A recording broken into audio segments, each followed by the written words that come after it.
शांति शांति शांति। शंकरं शंकराचार्यं केशवं बादरायणं शकृतो वन्दे भगवन्तो पुनः पुनः। ईश्वरो गुरुरात्मेति मूर्तिभेदविभागिने व्योमवद्व्याप्तदेहाय दक्षिणामूर्तये नमः। ओम शांति शांति शांति। श्रीमद् भगवद गीता का पंचम अध्याय का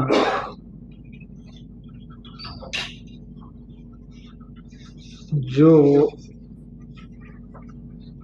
कर्म संन्यास, ज्ञान कर्म संन्यास था चौथा, और पांचवा कैसा है? कर्म संन्यास। चौथा था ज्ञान कर्म संन्यास, तीन का था कर्मयोग, दूसरा था सांख्य योग, पहला था विषाद योग। तो चौथा कर्म ज्ञान कर्म संन्यास था और पांचवा कर्म संन्यास। उस पर हम लोग विचार कर रहे थे। तो इस विचार के क्रम में सर्वकर्माणि मनसा संन्यासास्ते सुखम वशी इत्यादि इत्यादि। यही तैर्जिता सर्वो, यही तैर्जिता सर्व येषां साम्ये स्थितं मन निर्दोषमे परम ब्रह्म तस्मात् ब्रह्मणि स्थिता। ये जो श्लोक है, इस पर भाष्य के से विचार हो गया था। तो यस्मात् निर्दोषम समम ब्रह्म आत्मा तस्मात्, क्योंकि ये निर्दोष है सम ब्रह्म। ये क्या है? ब्रह्म सम है और निर्दोष है और ये आत्मा है, जिस कारण से तस्मात्।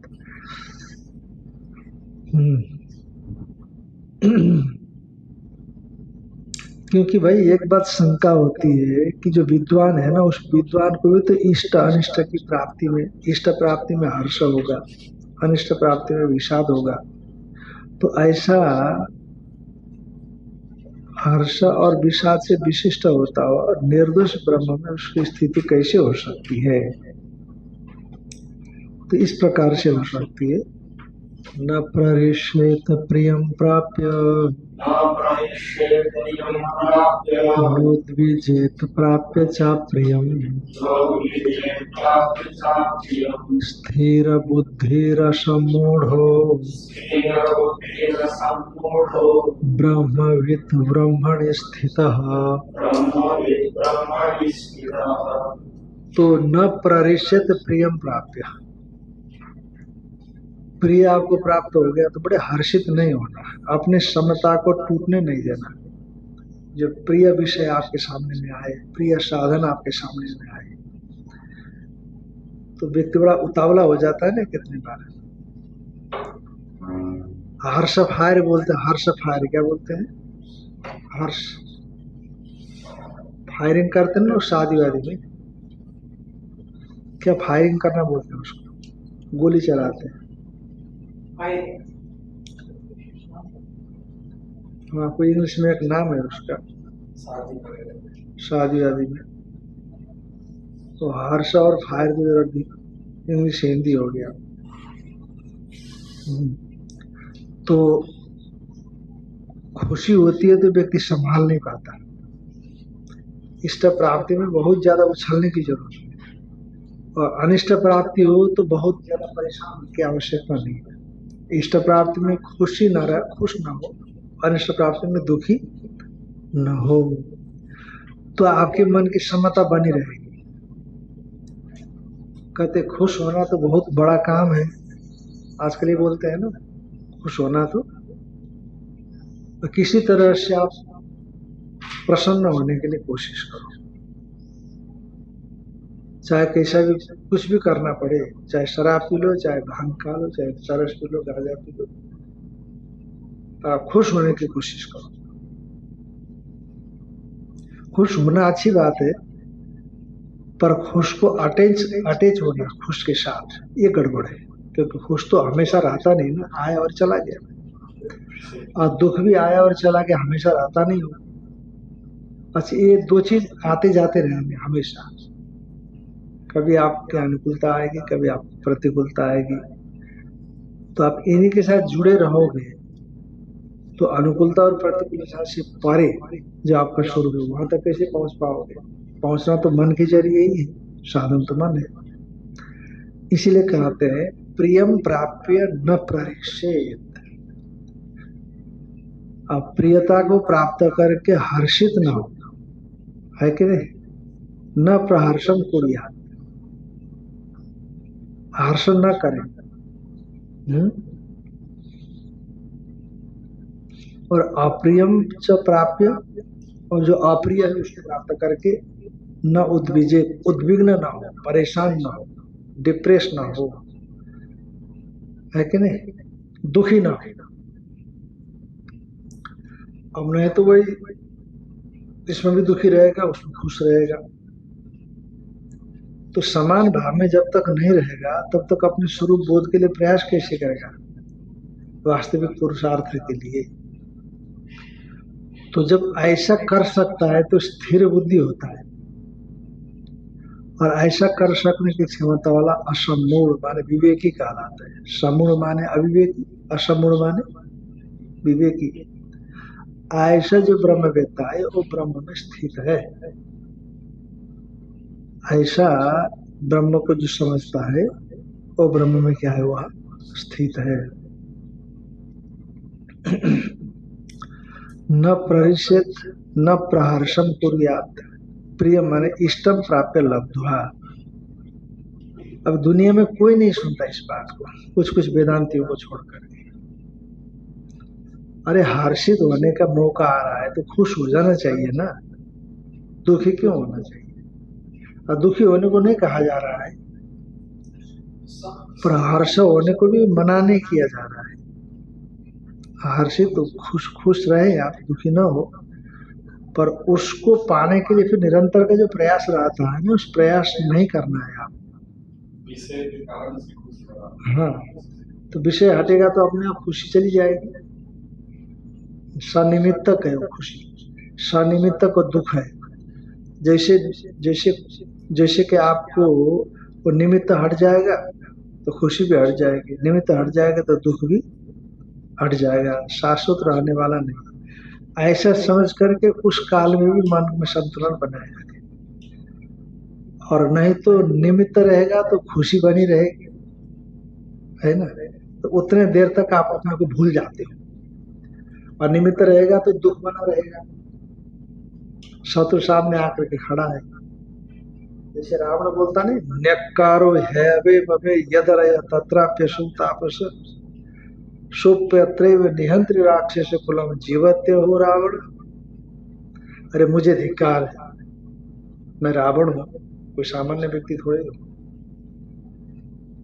वो मेरा जो अरि है, दुश्मन है ना, वो तापस बना हुआ है। रावण तपस्वी है कि नहीं हो?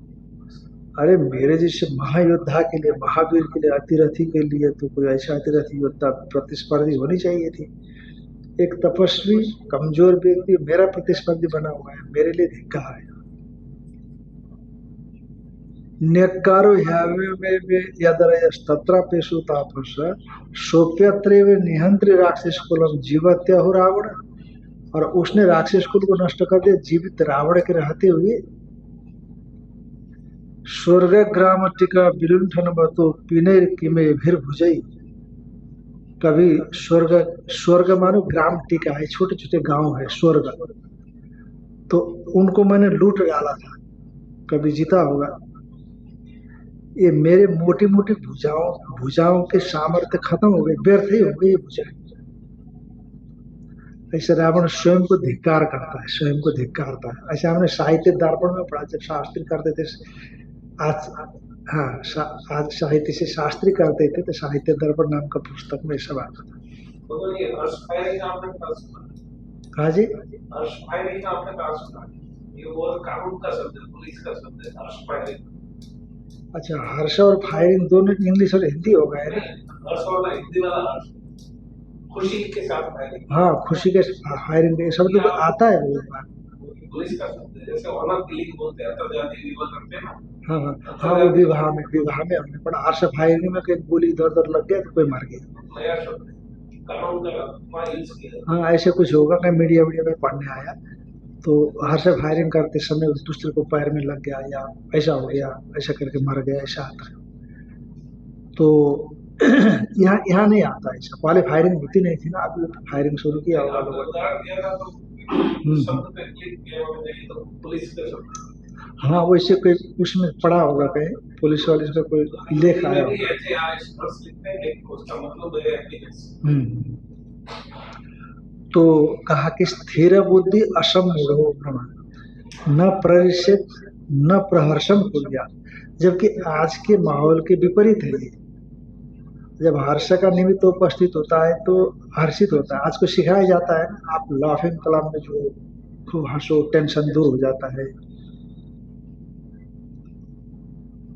कि नहीं। तो इसे हर्ष का विषय उपस्थित होने पर हर्षित होना चाहिए। मतलब यहाँ पर ये चीज कही जा रही है कि आप खोज खोज करके उसको पाने के लिए कोशिश मत करो, पर जुड़ो मत उसके साथ, इतना ही है। आग्रह नहीं रखना, यदि उपलब्ध होता है तो फिर क्या ऋषि लोग हंसते नहीं थे क्या? भगवान भी तो हंसते थे।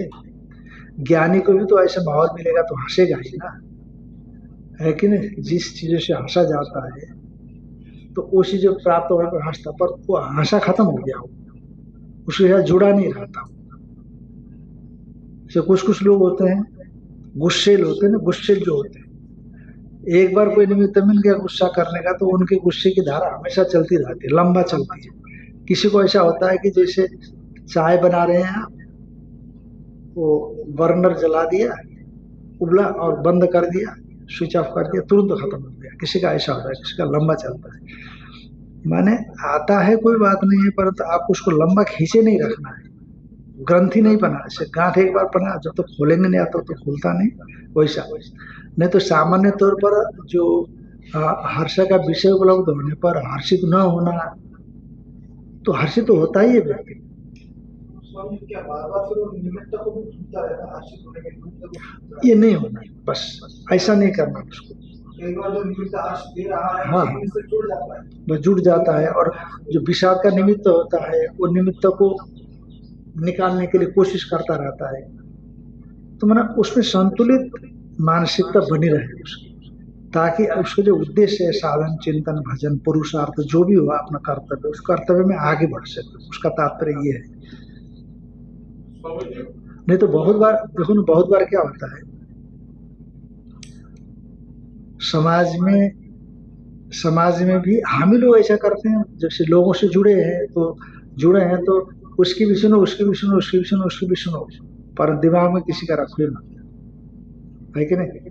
हाँ ये जरूर होगा कि भाई कोई ऐसा क्लोज होकर के जुड़ा है आपसे, तो आपको प्रयास करना पड़ेगा वो चीजें न आपके भीतर में आए, उसके लिए प्रयास करना पड़ेगा। पर ये तो होता ही है, आएगा जरूर, पर आपसे जुड़ते नहीं है।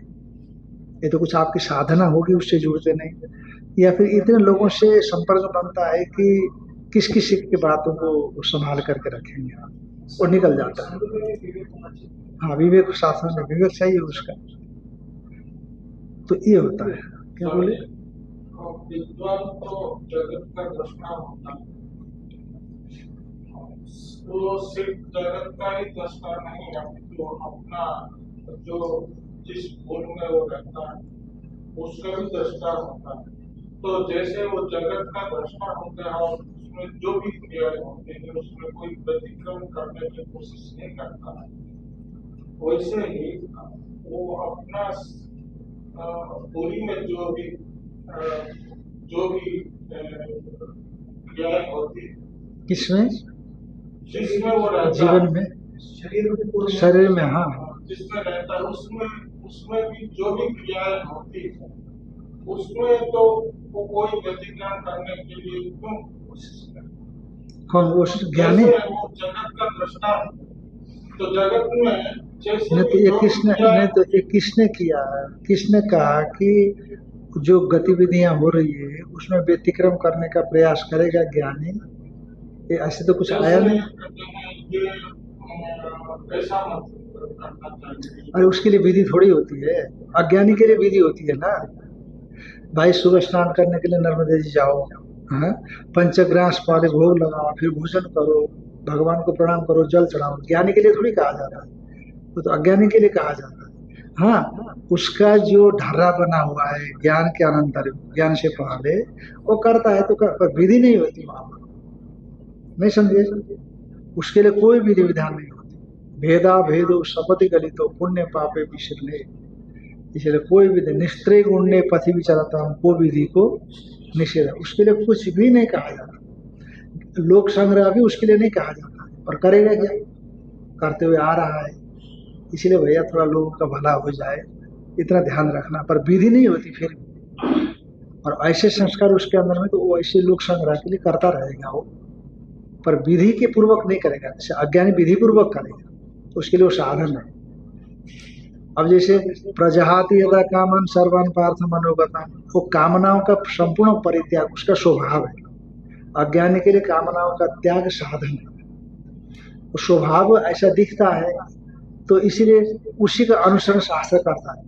भाई देखो, आप समाज के पथ प्रदर्शक हो ना, इसीलिए आपका जीवन कैसा होना चाहिए, समाज के लिए आदर्श होना चाहिए। ये कहा जाता है, केवल अनुवाद मात्र किया जाता है ज्ञानी के लिए। लोक संग्रह में अनुवाद मात्र है ज्ञानी के लिए, उसके लिए विधि नहीं है। ये तो बार बार आया है ना, पर नहीं आया। तो न प्ररिषेत न प्रहर्षम कुर्यात प्रियम इष्टम प्राप्य लब्ध्वा, प्राप्त करके नोद्विजेत प्राप्य एवं च अप्रियम अनिष्टम लब्ध्वा, अनिष्ट को प्राप्त करके उद्विग्न भी न हो। देह मात्रात्म दर्शिनाम ही, जो देह मात्र में ही आत्म दर्शन करने का स्वभाव जिनका है, वो लोग प्रिय अप्रिय प्राप्ति, प्रिय की प्राप्ति और अप्रिय की प्राप्ति, उनके लिए प्रिय की प्राप्ति हर्ष देने वाली है और अप्रिय की प्राप्ति विषाद निमित्तक है। तो हर्ष विषाद स्थान न केवल आत्मदर्शी ना, वो तो देह मात्रात्मदर्शी के लिए, पर जो केवल आत्मदर्शी है देह के भीतर भी, तस्य प्रिय अप्रिय प्राप्ति असंभवात, उनमें प्रिय और अप्रिय की प्राप्ति नहीं होती है। उसका स्वभाव का अनुसरण, स्वभाव का अनुवाद कर दिया जाता है। जो अज्ञानी होगा उसके लिए क्या होगी, वो विधि होगी। किंच सर्वभूतेषु एक समो निर्दोष आत्मा इति, और दूसरी बात है कि सभी भूतों में सर्वत्र एक समान निर्दोष आत्मा इति स्थिरा निर्विचिकित्सा बुद्धि, निर्विचिकित्सा बुद्धि। इसीलिए सब जगह पर मेरी व्याप्ति है। क्या अभ्यास करना है, ऐसा अभ्यास नहीं करना है कि रामेश्वर के भीतर ही हम बैठे हैं, क्योंकि वो सेवा करता है, और जो दूसरा सेवा नहीं करता उसके भीतर हम नहीं बैठा। ऐसा नहीं, सबके प्रति समान, हर जगह पर मेरी व्याप्ति है ना। एकम सद विप्र बहुधा वदंती, एक होता हुआ उसको सब बहुत प्रकार से लोग बोलते हैं। तो इस प्रकार से देखने का प्रयास, वो तो देखता है ज्ञानी, इसलिए देखने का प्रयास करना। किंच सर्वभूतेषु एक समो निर्दोष आत्मा,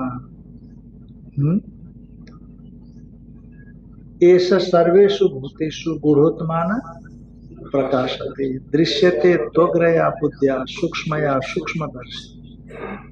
कठोपनिषद में आया कि नहीं, एष सर्वेषु भूतेषु गूढ़ोत्मान प्रकाशते, श्रुति को बिल्कुल अपरोक्ष है।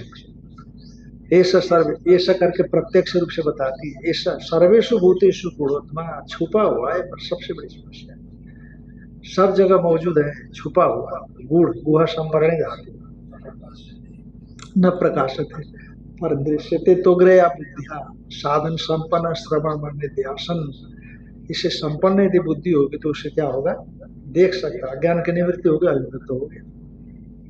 अपने तो फिर बुद्धि से देख सकना, बुद्धि ग्राह्य हो जाती है ना, बुद्धि ग्राह्य अतीन्द्रिय बुद्धि ग्राह्य तो कहते, पर ऐसी बुद्धि चाहिए जो अज्ञान का निवर्तन करने वाली बुद्धि है। ये यहाँ तक की बुद्धि होगी तो आप जानते हो, इसीलिए बुद्धि ग्राह्य, बुद्धि से ही, क्योंकि मन से परे, अवांग मन से गोचरम ऐसा कहा जाता है। तो किंच सर्वभूतेषु एक समो निर्दोष आत्मा स्थिरा निर्विचिकित्सा बुद्धि, जैसा एक कोई निर्विचिकित्सा संशय शून्य बुद्धि, पता नहीं, शास्त्र तो पता है कि नहीं, है कि नहीं, मैं हूं कि नहीं हूं, ऐसा संशय नहीं करना। निर्विचिकित्सा संशय शून्य बुद्धि स्थिर बुद्धि असमूढ़ समूह वर्जित स्याद यथोक्त ब्रह्मविद ब्रह्मणि स्थित। जो ब्रह्म में स्थित है वह कैसे? अकर्मकृत, वो कर्म करने वाला, कर्म करता हुआ भी कर्म करने वाला नहीं होता। सर्वकर्म सन्यासी इत्यर्थ, वो सर्वकर्म सन्यासी है। कर्म में अकर्म दृष्टा है वो। कर्मणि अकर्म या पश्चित अकर्मणि से कर्म यह। सन्यास शब्द कैसे किसके लिए है? हाँ, सन्यास शब्द जो आता है कहीं किसके लिए आता है? इसी के लिए आया ना, हर्ष विषाद से रहित है, स्थिर बुद्धि असमूढ़ है, जो ब्रह्म में स्थित है उसको सन्यासी समझता है। ये केवल सन्यास जो लेते हैं विधि पूर्वक उनके लिए नहीं आया। किंच ब्रह्मणि स्थित, जो ब्रह्म में स्थित है वह बाह्य स्पर्शेष्वशक्तात्मा विन्दत्यात्मनि यत् सुखम् स ब्रह्मयोगयुक्तात्मा सुखमक्षयमश्नुते।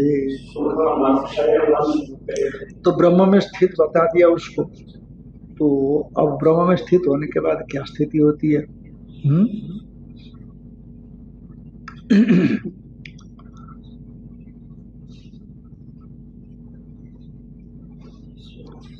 बाह्य स्पर्शेषु अशक्त आत्मा,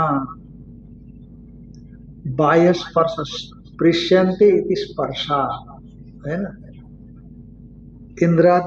इंद्रियादि विषय रूप रस गंध स्पर्शादय स्पृश्यन्ते इति स्पर्शा, स्पृश्यन्ते ज्ञायन्ते इति स्पर्शा। स्पृश धातु है, स्पर्श नहीं मैंने ज्ञान अर्थ में, स्पर्श करने अर्थ में ज्ञान अर्थ लेना यहाँ पर। स्पृश्यन्ते बुध्यन्ते ज्ञायन्ते इति स्पर्शा रूप रस गंध स्पर्श इत्यादि विषय। तो बाह्य जो विषय है स्पर्श है, रूप रस गंध स्पर्श जो जाने जा रहे हैं वो सब, उनमें अशक्त आत्मा, आपका अंतकरण कैसा हो गया? उनसे डिसअटैचमेंट को प्राप्त कर, डिसअटैच को प्राप्त किया, डिसअटैचमेंट को प्राप्त किया है कि नहीं, डिटैचमेंट को प्राप्त कर दिया है। बिल्कुल कोई लगाव उसके साथ नहीं रहा। विषय सामने भी है तब भी कोई मतलब नहीं। क्यों? क्योंकि विषयों में एक तो बंधकत्व तो बुद्धि हो गई, और दूसरी बात है कि विषय में असारता को समझ में आ गई, ये विषय संपूर्ण असार है। इस भावना के साथ उसके अंदर दोष दर्शन देखे जाने, दोष दर्शन देखने से उनको वैराग्य की भावना प्रबल हो गई है बाह्य स्पर्श के विषय में, माने बाह्य विषयों के विषय में।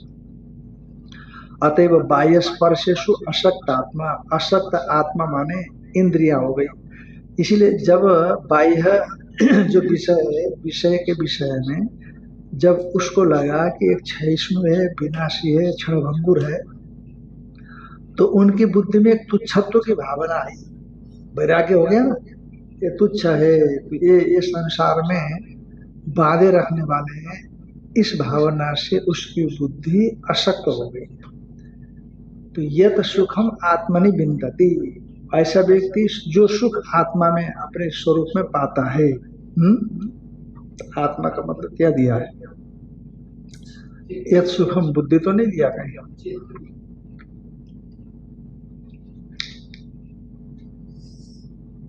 हाँ, अपने आप में जो सुख पाता है, समय संपूर्ण विषय का त्याग कर दिया तो जो सुख उसको प्राप्त होता है अपने स्वरूप में।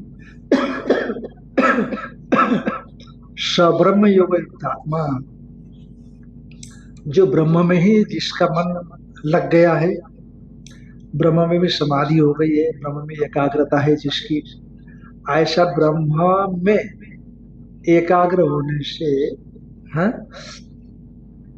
सब्रह्म योग, अतएव समाहित हो गया है मन जिसका, ब्रह्म में जो योग है ब्रह्म योग हो गया, ब्रह्म में एकाग्रता। तो एकाग्रता से युक्त, एकाग्रता से विशिष्ट, हो गया है मन जिसका, अंतकरण बुद्धि जिसकी, वो हो गया ब्रह्म योग युक्तात्मा। सुखम अक्षय अश्नुते, वो कैसा सुख प्राप्त करता है? अनंत आनंद को प्राप्त करता है। सुख माने वृत्त्यात्मक सुख का मतलब यहाँ पर आनंद को ले लेना। वो आनंद कभी भी आपसे अलग होने वाला नहीं, आपका स्वरूभूत आनंद अभिव्यक्त हो जाता है। बाह्य स्पर्शेषु बाह्यस्थित स्पर्शाश्च बाह्य स्पर्शा। बाह्य के रूप रसगंध स्पर्श शब्द बाहर है, उन्हीं को हम इंद्रियों के माध्यम से अंदर ले जाते हैं, तो बाह्य स्पर्शा। तो स्पर्श किसको बोलते हैं महाराज? स्पृश्यन्ते इति स्पर्शा, माने बुद्ध्यन्ते गायन्ते ज्ञायन्ते इति स्पर्शा। शब्द आदि विषय, शब्द आदि विषय स्पर्श का मतलब। तेषु बाह्य स्पर्शेषु, उन बाह्य स्पर्शों में,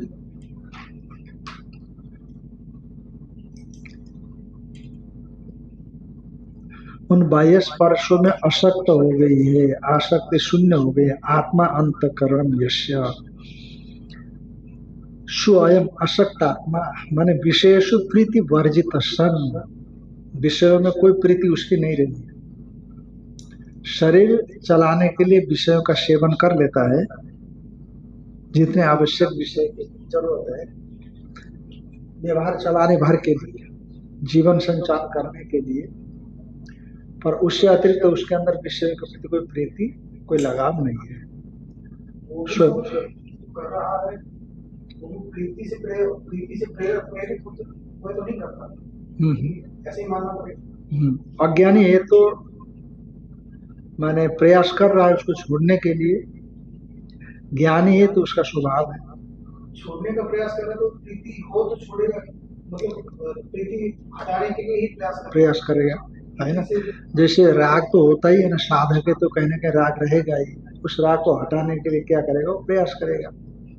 तो इसलिए बाह्य स्पर्शों में वो ज्ञानी तो स्वाभाविक हो गया है, और ये क्या करेगा? प्रयास करेगा। कभी कभी असफल भी होता है, फिर प्रयास करेगा, फिर प्रयास करेगा, और निरंतर प्रयास करेगा। वास्तव में इसमें ताकत होती है, यदि आप बार बार विचार करते रहोगे। जब भी ऐसे कोई बाह्य विषय में प्रीति की बात मन में आ गई, तुरंत आप उसमें उसके क्षेत्र में तो उसके दोष का चिंतन करो, है ना। भगवान से प्रार्थना है कि नहीं, भगवान से प्रार्थना करो, और थोड़ा अपने बुद्धि को भी प्रबल रखें, तो निश्चित तौर पर वो जो भाव है, वो भाव आपको आक्रामक तरीके से पछाड़ नहीं पाएगा। यदि ऐसा करें, भगवान का आश्रय लेते हुए विवेक रखें, तो जरूर हो जाता है। सो अयम अशक्त आत्मा विषयेषु प्रीति वर्जित सन, विषयों से प्रीति से रहित होता हुआ, बिंदति लभते आत्मनि यत् सुखम तद बिंदति, जो लभते बिंदति यत् सुखम मैंने तद बिंदति मैंने आत्मा में जो सुख होता है वो प्राप्त कर लेता है। स ब्रह्म योग युक्त आत्मा, यानी जो ब्रह्मणी योग समाधि माने निरोध एकाग्रता, ऐसा समझना। ब्रह्म योग समाधि का मतलब ब्रह्म योग, ब्रह्म में जो योग है एकाग्रता, वही ब्रह्म योग है। तेन योग है ना, उस ब्रह्मरूप योग से, ब्रह्म में जो एकाग्रता है उस योग से युक्त माने समाहित। ज्ञानी का जो बाह्य स्पर्श में आसक्त होता है, ज्ञानी जो बाह्य स्पर्श में आसक्त होता है, नहीं होता, वो नहीं होता, उसका शरीर मन बुद्धि से नहीं होता ना, आसक्त नहीं होता। ज्ञानी कहते हैं तो आसक्त नहीं होगा। बाह्य विषयों में यदि आप ज्ञानी कहते हैं तो आसक्त नहीं होता। ज्ञानी ने तो ये सब पढ़ा पार करके अनासक्त स्वरूप में प्राप्ति कर ली है उसने। अज्ञानी बोलिए आप तो ठीक है, ठीक है। क्या कहना चाहते हैं? ज्ञानी होते हुए भी अगर शरीर मन बुद्धि से बाह्य स्पर्श का आसक्त हुआ, तो ये शरीर मन बुद्धि से ही हुआ है, वो उसमें से उसका कोई देना नहीं, उसका कोई तादात्म्य नहीं। तो ऐसे में तो उसमें वो संतुष्ट नहीं होता है। ये होता है कि नहीं? हाँ हाँ, हो जाता है। ज्ञानी के शरीर आदि भले ही आसक्त दिखाई पड़ते हों, पर ज्ञानी शरीर नहीं होता, मन बुद्धि चित्त अहंकार नहीं होता, अतएव अपने स्वरूपस्थ रह करके वो अनासक्त ही रहता है। तो आप ऐसा कहिए तो कोई दिक्कत नहीं है कि नहीं? इसीलिए कभी कभी हो सकता है कि ज्ञानी में भी कुछ संग्रह करते हुए दिखे, दूसरों को दिखेगा, पर स्वयं में कुछ भी नहीं है। न ज्ञानी के इंद्रियों में, मन बुद्धि चित्त अहंकार में ऐसी बातें आएंगी। यदि कभी बाध्यता निवृत्ति से आती है तो ज्ञानी को उसका कोई अनुभव नहीं है। ज्ञानी तो अपने स्वरूप में है, दूसरों को ऐसा दिखाई पड़ सकता है, और दिखाई पड़ने से उसका कुछ प्रभाव दूसरों में आ सकता है, कभी किसी की निंदा कभी स्तुति करना, पर ज्ञानी में उसका कोई भी संबंध नहीं होता। बिना मन के व्यवहार नहीं हो पाएगा। हाँ, जब तक मन नहीं होगा, व्यवहार कैसे होगा? तो मन का अभाव कहाँ हो? मन तो है ना, तभी तो व्यवहार हो रहा है, यहाँ से वहाँ से वहाँ। ज्ञानी का तो मन थोड़ा होगा ना, है ना, मन है ना वहाँ पर, बाधित है ना मन, संस्कार है उसके अंदर। हाँ, और क्या? मन नहीं है तो विवेचन कैसे करेगा, तो उपदेश कैसे करेगा? मन तो है ना, मन है, उसके प्रारब्ध बचा हुआ है अभी, तो तभी तो उपदेश करेगा। शास्त्र समझ रहा है, वो शास्त्र का विवेक कर रहा है। जैसे मैं बोल रहा हूँ, जब जरूरत पड़ती तो वो श्रुति ले आता हूँ, वो श्रुति ले आता हूँ, उसी तरह से वो भी तो वो श्रुति लाएगा, वो शिष्य को समझाना है कि नहीं उसको। अच्छा, ज्ञानी ही तो उपदेश देने का अच्छा अधिकारी, पूर्ण अधिकारी ज्ञानी है, दूसरा तो है ही नहीं। यदि वो सब चीजें ना हो तो शिष्य को समझाएगा कैसे? शिष्य का शंका का समाधान होगा कैसे? उसका तो मन है, तो मन है तो समझाएगा वो। सामान्य मन और दुश्मन में अंतर हो गया। हाँ, ये बात है, सामान्य मन में और उसके मन में अंतर हो गया। राग द्वेष निंदा आदि तो ज्ञानी होकर भी शास्त्र निषिद्ध सिद्ध उसके द्वारा हो गई। हाँ, हो गए। निंदा आदि कभी नहीं करेगा। यदि करेगा भी तब उस भाव से नहीं करेगा जैसे हम लोग करते हैं। यदि किसी को उपदेश करेगा, किसी को डांटेगा भी, तो जिस तरह से हम डांटते हैं उस ढंग से नहीं डांटेगा वो। अरे शिष्य को बोल सकता है ना, वो गलत कर रहा है, निर्णय नहीं कर सकते उसके विषय। हाँ, निंदा तो नहीं करता। क्या चीज? हाँ, ऐसा निंदा नहीं करेगा, ऐसा निंदा नहीं करेगा। ये बोल सकता है शिष्यों को, अरे उसके पास क्यों जाते हो भाई, वो गलत आदमी है, ये बोल सकता है, पर वो निंदा के साथ जुड़ेगा नहीं वो। भाई शिष्य को सदुपदेश करना उसका कर्तव्य है। जब देखा कि शिष्य गलत जगह जा रहा है तो शिष्य को रोकेगा कि नहीं रोकेगा? तो शिष्य पूछेगा, महाराज तो अच्छे आदमी है, क्यों? नहीं, ऐसी बात है, इसलिए नहीं जाना चाहिए। बोलेगा कि नहीं बोलेगा वो? अरे जड़ बुद्धि थोड़ी होगी उसके अंतःकरण में, जड़ता थोड़ी है। हाँ, डांट भी सकते हैं, डांटेगा भी वो, और क्या। अरे बाध्यता निवृत्ति सब कुछ हो सकता है, पर उसका अटैचमेंट उसके साथ नहीं रहेगा, बस इतना ही समझ रहा। सामने वाला उस क्रिया को कैसे समझ रहा है बस। हाँ, देश को भी निंदा समझ रहा है, निंदा समझ रहा है, पर उस एक संबंधित नहीं होता उन चीजों के साथ। बाहर से भी तो नहीं करेगा। कौन? ज्ञान होने के बाद। अरे भाई दिखेगा दूसरों को, राग द्वेष करेगा, हम थोड़ी कर रहे हैं, दूसरों को दिख सकता है ऐसा। और शिष्य को डांटता है तो क्रोध दिखेगा दूसरे को, पर इसमें क्रोध थोड़ा ही है। ध्यान में आएगा नहीं? और जैसे शिष्य गड़बड़ कर रहा है तो बोलेगा कि नहीं बोलेगा? तो बोलेगा तो अनुराग दिख रहा है, प्रेम से बोलेगा तो अनुराग दिख रहा है, तो सामने वाला अनुरागी समझ सकता है, पर इसमें अनुराग थोड़ी है।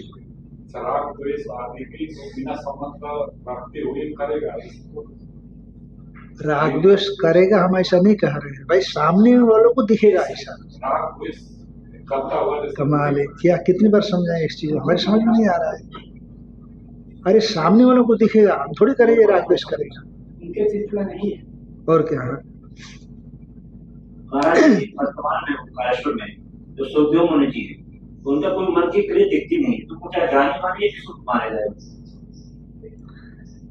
अब ये भगवान जानता है या वो स्वयं जानते हैं, पर है वो उनमें कोई विशेषता, पक्की बात है, उनमें कोई विशेषता निश्चित तौर पर है, इसमें कोई संशय नहीं है। क्योंकि हमने उनको जब वो स्वस्थ थे, जब बातचीत करते थे तब भी हमने देखा है, बात भी किया, इतना अच्छी बात करते थे वो, योग की बात किया। एक ही बार हमने बात किया, एक स्वामी जी यहाँ आते थे, क्या नाम था, बंगाली, हाँ फौजी नहीं, कोई दूसरे स्वामी जी थे, वो यहाँ आते थे, तो वो नीचे नीचे रहते वहां पर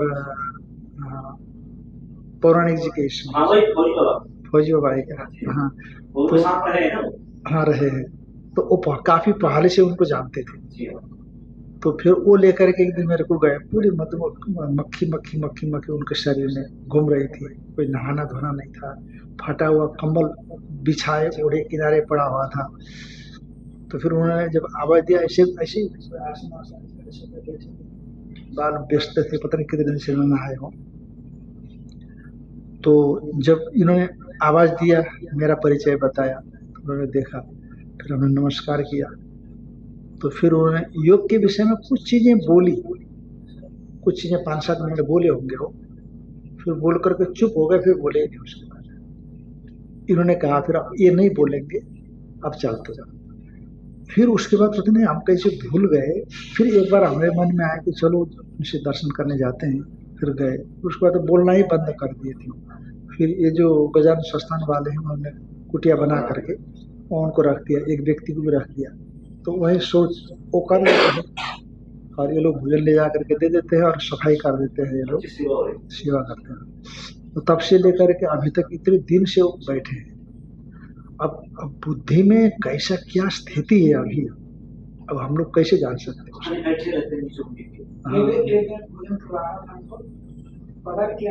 भोजन करने में ही 2 घंटे लग जाते हैं, ऐसा बता सकते हैं। हाँ, पर है कोई विशेषता है, इसमें कोई संशय नहीं। नर्मदा जी में इतने थे पानी में घंटों, 2-2, 3-3 दिन तक एक जगह बैठे तो बैठे ही रहे। कोई पागल थोड़ी है, पागल नहीं है। जब बात करते थे तो सुंदर बात करते हैं, तो पागल नहीं कहा जा सकता उनको।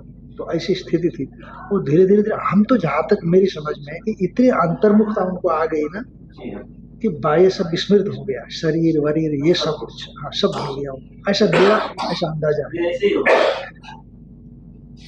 अब पागल तो नहीं कह सकते हो, पागलपन का कोई कार्य उन्होंने नहीं किया है, तो ऐसा।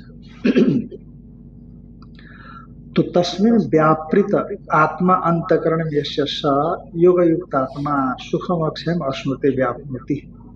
तो अक्षय सुख को प्राप्त करते हैं, है ना। देखो जैसे जैसे आप जो पूछ रहे हो ना, जैसे हाँ, कृष्ण को गांधार ने शाप दिया क्या? दिया है। क्यों दिया? आप जानते हुए रोक सकते थे, मेरे 100 बेटे और सब चले गए। तो क्या कृष्ण ने प्रयास नहीं किया होगा? है, कृष्ण ने रोकने का प्रयास किया ना, गया, पर बेटे ने क्या कहा, एक सुई के बराबर जमीन बिना लड़े नहीं दूंगा, ये बोला। अच्छा, कृष्ण तो सर्वसम है, हाँ धर्म का पक्ष ले सकते हैं, अधर्म को हटाने के लिए तो बोला ही है, यदा यदा ही धर्मस्य ग्लानिर्भवति भारत अभ्युत्थानम् अधर्मस्य तदात्मानं सृजाम्यहम्। कृष्ण बिल्कुल निरपेक्ष है, किसी के प्रति भी उनका पक्षपात नहीं है। जहाँ धर्म दिखेगा वहाँ कृष्ण का वास होगा, जहाँ धर्म नहीं दिखेगा, भक्ति नहीं दिखेगी, वहां से कृष्ण हट जाएंगे। पर हटेंगे कैसे? स्वरूप सर्वत्र है, पर फिर भी गांधारी से साथ मिला के नहीं मिला उनको। क्यों मिला? कृष्ण में राग द्वेष दिखा किसको? गांधारी को। पर कृष्ण में राग द्वेष है क्या? बस वो उदाहरण आप ले लो। राग द्वेष स्वरूपस्थ पुरुष में नहीं होता, पर सामने वालों को सेवा करने वाले हैं, ऐसे रोज आकर के निंदा करता है, डिस्टर्ब करता है, तो उपेक्षा रख देंगे कि नहीं? तो द्वेष बुद्धि जैसे दिख सकती है सामने वालों को, पर उसके अंदर ना कोई राग रहेगा ना कोई द्वेष रहेगा, ऐसा होगा। तो तेन ब्रह्मयोगेन युक्त समाहित तस्मै व्यापृत आत्मा अंतकरण में से स ब्रह्मयोग युक्त आत्मा सुखम अक्षयम अश्नुते व्याप्नोति। तस्मात् बाह्य विषय प्रीति क्षणिक आया, इसलिए बाह्य विषय की प्रीति जो क्षणिक है ना, थोड़ी देर है और थोड़ी देर नहीं, दृष्ट नष्ट स्वभाव है, अभी है और अभी खत्म हो गया है। तो ऐसे क्षणिक जो प्रीति है, उस प्रीति में इंद्रियाणि निवर्त, प्रीतियों से प्रीति से, क्षणिक प्रीति से इंद्रियाणि निवर्तये, माने आत्मनि अक्षय सुखार्थी इत्यर्थ। आत्मा में अक्षय सुख को जो प्राप्त करना चाहता है ना, जिसने प्राप्त कर दिया है उसको तो विधि नहीं है, जिसने प्राप्त करना है उसको क्या करना चाहिए, इस सुख से अपने आप को परामुख कर लेना चाहिए। इतस्य निवर्तन है। और कैसे निवर्तन करेगा, विषय में दोष दर्शन, विषय में दोष दर्शन के माध्यम से। हाँ, द्वेष से नहीं होगा, दोष दिखना चाहिए। द्वेष से आप जुड़ जाते हो और दोष दर्शन से आप वहां से हट जाते हो। इसीलिए हमारे शास्त्रों ने ये नहीं कहा जिसके प्रति आपका लगाव है, आकर्षण है, उसके प्रति द्वेष रखो, क्योंकि राग द्वेष से तो व्यक्ति जुड़ता है ना, पर दोष दर्शन से वहां से निवृत्त हो जाते हैं। इसलिए उसमें दोष देखो कि इसके साथ जुड़े रहने से हमारा भला हो रहा है कि भला नहीं हो रहा है। यदि भला नहीं हो रहा है तो किनारे हो जाओ, बस बिना द्वेष के ही दोष देख करके किनारे हो जाओ। इतश्च निवर्तये शक्नोति हैवय सोढ़ुम्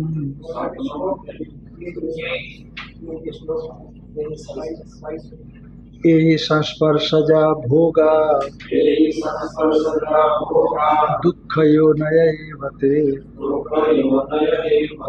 आद्यन्तवन्तः कौन्तेय न तेषु रमते बुधः।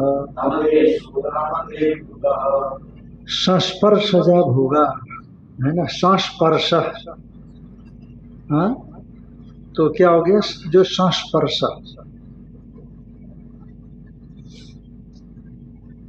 संबंध, संस्पर्श माने संबंध, इंद्रियां और अर्थ के संबंध से उत्पन्न होने वाले जो भोग है ना। जब हम यहाँ इससे वस्तु को देखते हैं तो मन जब संबद्ध होता है तो परछाई अंदर आ जाती है, तो सुख और दुखात्मक भोग हो जाता है। तो इसीलिए जो संस्पर्श से उत्पन्न होने वाले भोग है, ऐन्द्रियक है, वो वास्तव में दुख योन है भाई, दुख का बीज है वो, है ना। जब इंद्रियज भोग जो होंगे उससे क्या मिलेगा, सुख, दुख ही मिलता रहेगा। दुख है, सुख तो क्या मिलेगा, दुख योन है, तो सुख की भ्रांति है, दुख मिलेगा।